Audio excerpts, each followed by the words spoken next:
नमस्कार, स्वागत है आप सभी का आपके अपने YouTube channel Delhi D school पर। और आज कक्षा 9वीं के लिए हिंदी विषय में कार्यपत्रक संख्या 84 7/2/2022 के लिए, और इसको पढ़ेंगे हम आज। इस कार्यपत्रक के माध्यम से हम पढ़ेंगे कहानी माटी वाली कहानी, जो कि विद्यासागर नौटियाल जी ने लिखा है। और उन्होंने इस कहानी के माध्यम से विस्थापन यानी कि एक स्थान को छोड़कर दूसरे स्थान पर बसना के दर्द का चित्रण किया है। विकास के लिए सरकार जो है सड़क, पुल, बांध और कारखाने आदि बनाती है, जिसके लिए जमीन, जल का मतलब नदी और जंगल का प्रयोग करती है। उस जमीन पर आश्रित बहुत से लोगों को अपनी पहचान, जन्मभूमि, रोजी रोटी को छोड़कर दूसरी जगह पलायन करना पड़ता है, जिससे उन्हें बहुत सारी समस्याओं का सामना करना पड़ता है। इस कहानी में दिखाया गया है कि टिहरी के एक गांव की गरीब बुढ़िया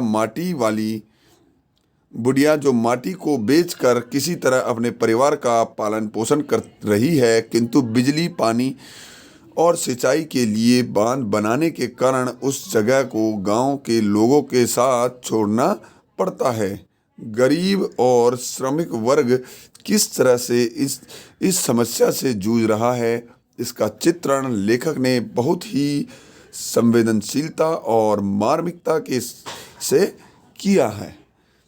नीचे कहानी के अंश को पढ़िए और संबंधित प्रश्नों के उत्तर दीजिए। तो यहाँ पर टिहरी जो कि उत्तराखंड राज्य में स्थित है, और वहाँ पर जो बांध बन रहा होता है, टिहरी का बांध, उसके बारे में यहाँ पर बताया गया है। और उस बांध के बनने से जिनको वहाँ पर मुश्किलों का सामना करना पड़ रहा है, उनकी कहानी यहाँ पर लिखी गई है। तो अब हम इसको पढ़ेंगे, और बहुत ही अच्छी कहानी है, बहुत ही मार्मिक, संवेदनशील कहानी है ये। इसको ज़रूर सुने, ज़रूर पढ़ें। आपकी पाठ्य पुस्तक में भी यह पूरी कहानी आप पढ़ सकते हैं। तो चलिए मैं इसको पढ़ना शुरू करता हूँ। कि शहर के सेमल का तप्पड़ मोहल्ले की ओर बने आखिरी मकान की खोली में पहुंचकर उसके दोनों हाथों की मदद से अपने सिर पर धरा बोझा नीचे उतारा। मिट्टी से भरा एक कंटर का मतलब होता है कनस्तर, माटी वाली। टिहरी शहर में शायद ऐसा कोई घर नहीं होगा जिसे वह न जानती हो, या जहां उसे न जानते हो। घर के कुल निवासी बरसों से वहां रहते आ रहे किराएदार और उनके बच्चे तक उनको जानते हैं। घर घर में लाल मिट्टी देते रहने के लिए कई घरों के चूल्हों का जलना तक मुश्किल हो जाएगा। यानी कि जो घरों में चूल्हे होते हैं, चूल्हों को लाल मिट्टी से पोथा जाता है, ठीक है, लीपा जाता है। उस पर लाल मिट्टी को गीला करके उससे साफ किया जाता है, उस पर लीपा जाता है, ठीक है। जो लिपाई पुथाई बोलते हैं वो की जाती है उसकी। तो वही काम वह करती है। उसका कोई प्रतिद्वंदी नहीं है। प्रतिद्वंदी यानी कि और कोई नहीं है जो कि उस तरह का काम करता हो कि मिट्टी को कंटर में ला कर लोगों के घरों तक पहुंचाने का काम और कोई नहीं करता। तो इसलिए कोई प्रतिद्वंदी नहीं है उसके बगैर। तो लगता है टिहरी शहर के एक घरों में चूल्हों का जलना बहुत मुश्किल हो जाएगा। वह न रहे तो लोगों के सामने रसोई और भोजन कर लेने के बाद अपने चौके की लिपाई करने की समस्या पैदा हो जाएगी।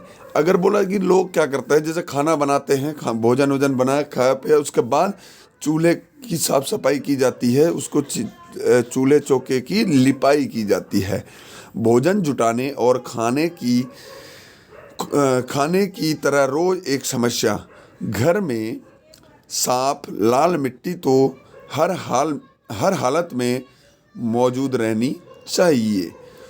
चूल्हे चौकों को लीपने के अलावा साल 2 साल में मकान के कमरों दीवारों की पूरी लिपाई करने के लिए लाल मिट्टी की ज़रूरत पड़ती है।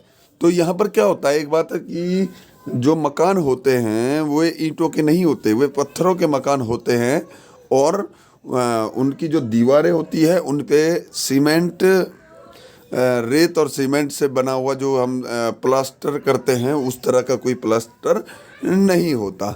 वहाँ पर उनको उन्हीं से लाल मिट्टी से ही लिपाई पुताई करनी पड़ती है साल 2 साल में।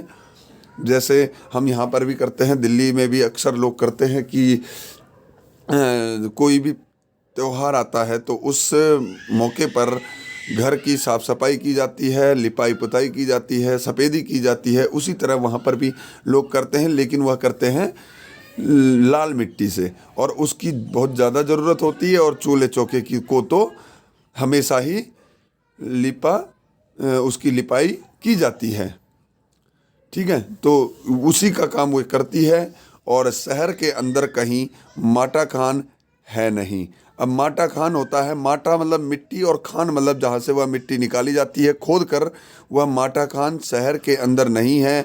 भागीरथी और भिलंगना 2 नदियों के तट पर बसे हुए शहर की मिट्टी इस कदर रेतीली है कि उससे चूल्हों की लिपाई का काम नहीं किया जा सकता। अब यहाँ पर देखिए बात कहाँ की जा रही है। भागीरथी और भिलंगना 2 नदियाँ हैं जो कि गंगा की सहायक नदियाँ हैं।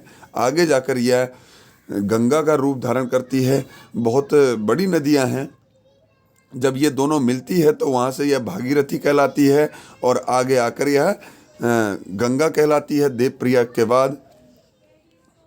तो इसी प्रकार ये दोनों नदियों के किनारे जो बसे शहर है, जो गांव है, वहाँ पर क्या है, इस तरह की मिट्टी नहीं है, वहाँ पर रेतीली मिट्टी है और उस मिट्टी से चूल्हों की लिपाई का काम बहुत ही कठिन है, उससे नहीं किया जा सकता। इसलिए माटा खान ये लाल मिट्टी बहुत दूर मिलती है। ठीक है,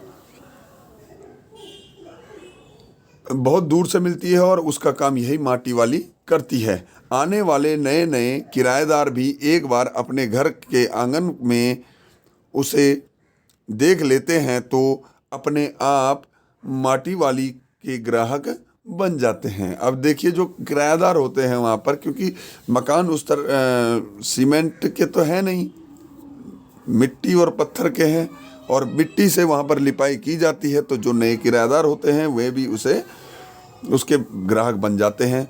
घर घर जाकर माटी बेचने वाली नाटे कद की एक हरिजन बुढ़िया माटी वाली। अब जो महिला का परिचय दिया गया है वह कैसी है, एक नाटी महिला है, नाटी छोटे कद की है। ठीक है, हरिजन है जाति से और वह बुढ़िया है। ठीक है, तो उसे माटी वाली कहा जाता है।